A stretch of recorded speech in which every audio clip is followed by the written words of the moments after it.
Assalamualaikum warahmatullahi wabarakatuh. Bismillahirrahmanirrahim. Alhamdulillahirabbil alamin. Wassalatu wassalamu ala asyrofil anbiya'i wal mursalin Sayyidina wa maulana Muhammadin wa ala alihi wa sahbihi wa barik wa salim ajmain amma ba'du. Para pemirsa yang dirahmati oleh Allah, kali ini saya akan memberikan tausiah tentang rahasia selamatan atau selamatan. Ketiga harinya, ketujuh harinya, 40 harinya, 100 harinya, 1000 harinya dari kematian seseorang. Tapi sebelumnya para pemirsa, marilah kita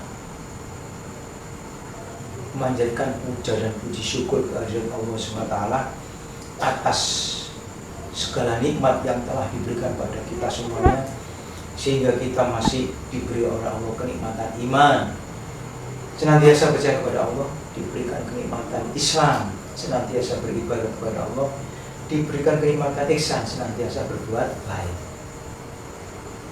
Nikmat-nikmat yang lain berupa kesehatan baik lahir maupun batin. Sebagai rasa syukur kita, marilah kita ucapkan dengan ucapan Alhamdulillahirabbil alamin. Salawat serta salam kita limpahkan kepada junjungan kita Nabi besar Muhammad SAW yang telah membimbing kita ke jalan yang benar. Pak, insya Allah terbebas dari siksa api neraka. Amin ya rabbal alamin. Allahumma shalli ala sayyidina Muhammad. Allahumma shalli wa sallim alaihi. Baik para pemirsa, selamatan atau selamatan itu merupakan ajaran Jawa, ya, bukan dari Islam, ajaran Jawa untuk menyelamatkan jiwa seseorang yang telah meninggal dunia. Ajaran ini sudah ada sebelum agama Hindu dan Buddha. Jadi tidak betul kalau dikatakan bahwa selamatan ini dari agama Hindu dan Buddha. Tidak benar, ya. Dari Jawa sudah ada jadul, ya. Sudah ada sejak dulu, ya, sebelum agama Hindu dan Buddha masuk ke Nusantara atau Indonesia, khususnya Jawa, yang diganti-ganti itu hanya mantra dan doanya. Prinsipnya apa? Selamatan itu sendiri tetap, prinsipnya, pokoknya. Kemudian dari setelah Islam masuk ke Indonesia, maka berbagai tata cara diubah, disesuaikan dengan kondisi atau prinsip-prinsip ajaran Islam. Manusia tidaklah seperti binatang. Jadi kalau binatang mati itu tidak membutuhkan yaitu upacara penyelamatan jiwanya. Tapi manusia, ya, melakukan upacara mula-mula amat primitif, hanya sekedar mengirimkan puja dan mantra. Pada tahap yang lebih maju, adanya seorang yang mampu berkomunikasi dengan jiwa orang yang telah meninggal dunia diperlukan untuk memimpin upacara yang penyelamatan itu dalam perkembangan lebih lanjut bisa jadi upacara selamatan itu berupa formalitas seremonial belaka, isinya sudah kosong, tinggal kulitnya semata-mata. Para pemirsa yang dirahmati Allah, mungkin ada yang mengatakan bahwa upacara penyelamatan ini adalah termasuk tindakan bid'ah. Bid'ah itu mengada-ngada sesuatu amalan bukan dari Rasulullah. Bahkan kata Rasulullah, al bid'atu dolalatu ad-dolatu finan. Bid'ah adalah sesat dan kesesatan adalah masuk neraka. Karena orang yang demikian ini berpandangan atau punya persepsi bahwa hanya dirinya sendirilah, si mayat itulah yang bisa menyelamatkan, yaitu dengan cara menjadi manusia yang beriman dan beramal soleh, ya. Beramal soleh. Selain bid'ah juga dianggap melakukan amal yang yang tak berguna.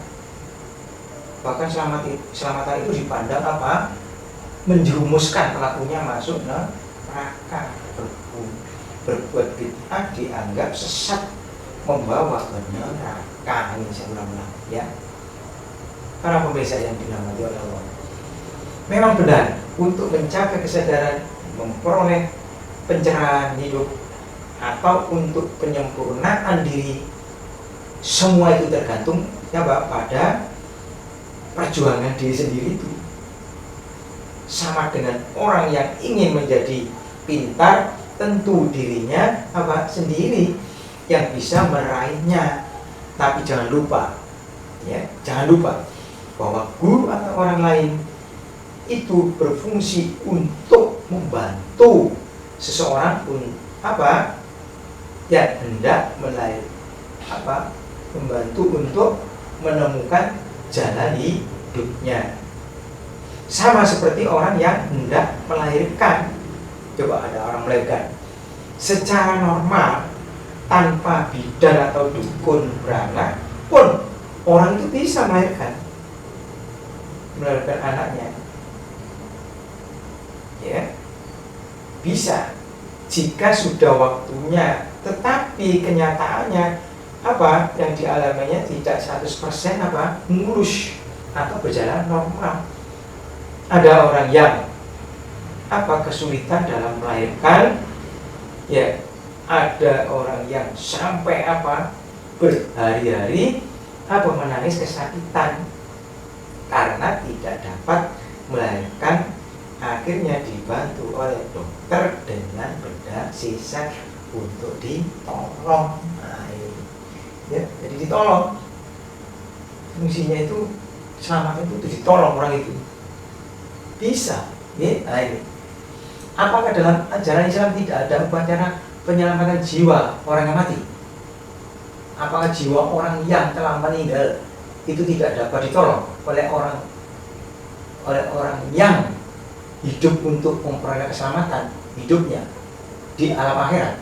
Secara eksplisit ya, secara eksplisit memang tidak ada, secara nyata tidak ada. Tetapi secara implisit tersamar, jelas ada. Mengapa tidak diungkapkan secara jelas saja, sehingga orang tidak meraba-raba ajaran Islam? Karena hidup bermasyarakat di Jazirah Arabia dulu ya, pada mulanya tidak mengenal hidup setelah mati. Masyarakat Jazirah itu berpandangan bahwa setelah mati itu tidak ada apa-apa gitu. Tetapi dengan kedatangan Islam maka telah mengajarkan teknis penyelamatan itu ya. Caranya sederhana, yaitu dengan melakukan sholat jenazah ini atau sholat gaib. Ini diajarkan oleh Rasulullah untuk penyelamatan orang itu. Kami lihat kan orang-orang membantu untuk menyolatkan itu dalam rangka menolong orang itu supaya diampuni dosanya gitu ya. Doanya kan gini, sholli ala hadzal mayyit al-barakat takbiratu fardhu kifayati ma'muman ta'ala. Kalau menjadi makmum, Allahu Akbar ya, Al-Fatihah, Allahu Akbar, sholawat Nabi, terus Allahu Akbar, Allahumma ighfir lahu, ya Allah ampuni dia, ampuni dosanya, warhamhu, kasihanilah, rahmatilah dia ya Allah, wa'afi wa'afu anhu. Semuanya doa, semuanya ini juga penyelamatan. Ini yaitu dengan melakukan sholat jenazah atau sholat gaib. Cara inilah yang diajarkan oleh Nabi besar kita Muhammad SAW. Masyarakat Arab tidak kesulitan untuk melakukannya karena sholat fardu itu lebih sulit dibandingkan dengan sholat jenazah. Cuma Allah Akbar tanpa adzan, tanpa qomat, tanpa ruku, tanpa sujud, ini tidak ada kesulitan ini. Ya, diadakan memandikan mayat. Ini juga termasuk upacara penyembuhan jiwa si mayat. Dengan demikian, ya, dan disolatkan, diharapkan jiwa si mayat mendapatkan ampunan dan perlindungan diri dari Tuhan Yang Maha Kuasa, yaitu Allah Subhanahu wa Ta'ala. Paling tidak yaitu apa? Si mayat ini tidak mengalami siksaan, yaitu yang dikenal dengan siksa kubur. Para pemirsa yang dirahmati oleh Allah Subhanahu wa Ta'ala. Para pemirsa, ini ketiga harinya sesudah jasad dikubur, ya,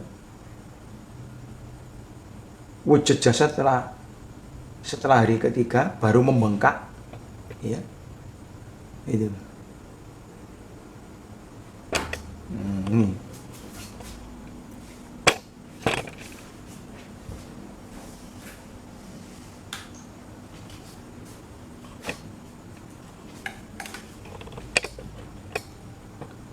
Para pemirsa, ini adalah ketiga harinya sesudah jasad dikubur.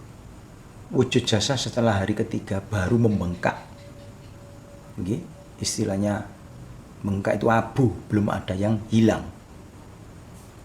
Ketujuh harinya, nah ini wujud manusia setelah apa? Sudah mulai hilang, perutnya sudah pecah, jadi meledos, gitu ya. Kemudian ke 40 harinya, ini tinggal tulang belulang. Kemudian ini ke 100 harinya, ya, ini ke 100 harinya, ini, ya, ini ke 100 harinya, ini disebut pulat. Kondisi kerangka menjadi seperti duduk, sehingga orang dulu kalau membuat makam, lubang sering dibuat dengan ketinggian yang cukup untuk orang duduk. Kemudian kondisi 1 tahun, kondisi seperti rukuk. 2 tahun, ini seperti ini, sudah 2 tahun seperti sujud, kembali seperti jabang bayi ketika akan keluar rahim ibu. Saat ini tulang sudah bersih keadaannya. Jadi sudah bersih, daging-daging sudah tidak ada ini. Nah, baru ke 1000 harinya, maka seperti apa? Ini tulang belulang sudah mengumpul jadi satu ini. Ya ini. Ini para pemirsa. Para pemirsa yang dirahmati oleh Allah, sudah menjadi kebiasaan bagi muslim bahwa setelah seseorang telah dimakamkan, maka pada malam harinya banyak orang yang berkumpul untuk melakukan tahlilan ataupun sekedar menghibur bagi keluarga yang ditinggalkan. Bahasa agama menyebutnya dengan takziah. Dan bagi keluarga yang ditinggalkan akan mengadakan yang disebut acara selamatan. Selamatan diserap dari bahasa Arab as-salamah yang mempunyai arti selamat atau damai. Pada dasarnya pemirsa, tujuan selamatan adalah yaitu sedekah atau bersedekah dengan harapan dijauhkan dari hal-hal yang membahayakan, baik untuk keluarga yang ditinggalkan maupun bagi ahli kubur itu sendiri. Biasanya mereka berkumpul akan mendoakan ahli kubur dengan membaca surat Yasin, ya, membaca tahlil, tahmid, tasbih, sholawat dan lain-lain.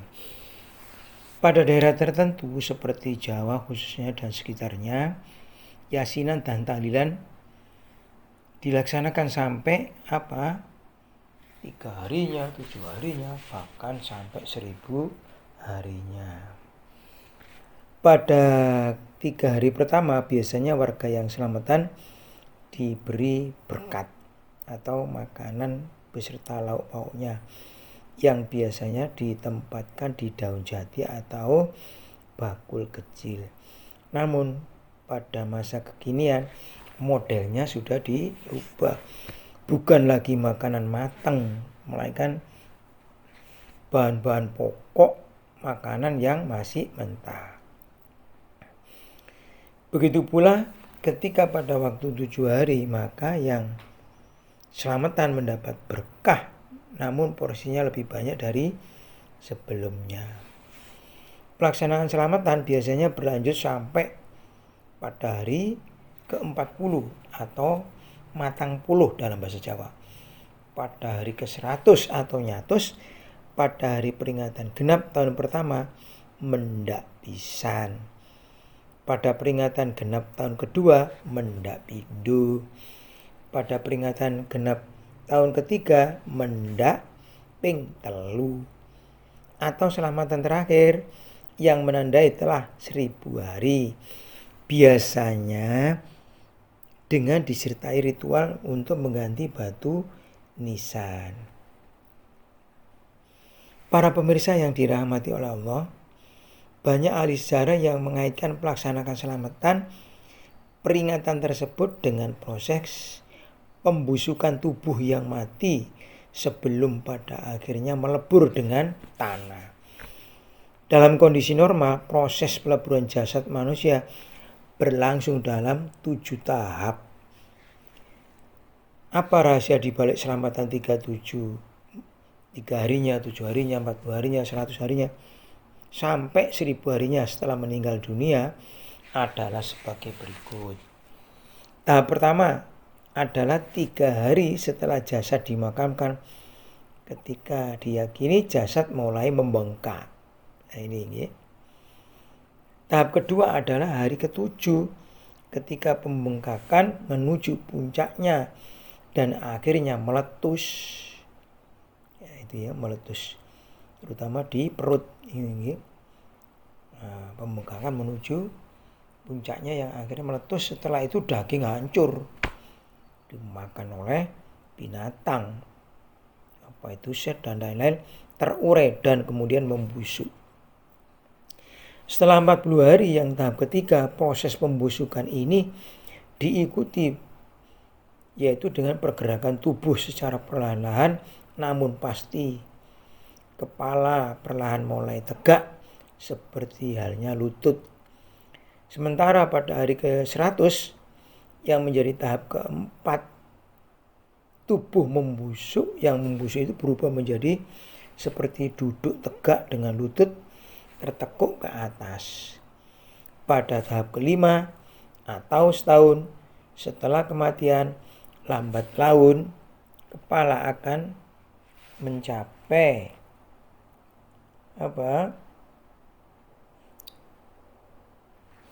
pada tahap kelima atau setahun setelah kematian, lambat laun kepala akan mencapai lutut.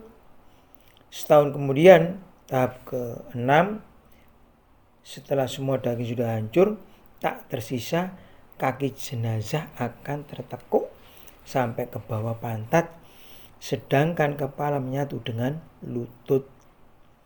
Akhirnya pada tahap ke-7, waktu tahun ketiga atau 1000 harinya, semua tulang akan terkumpul bersama sebelum kemudian akhirnya melebur dengan tanah. Jika diamati, gerakan tulang dalam proses pembusukan ini akan sama dengan gerakan pertumbuhan jabang bayi dalam alam kandungan, namun dengan arah yang terbalik. Ini para pemirsa ya. Para pemirsa yang dirahmati oleh Allah,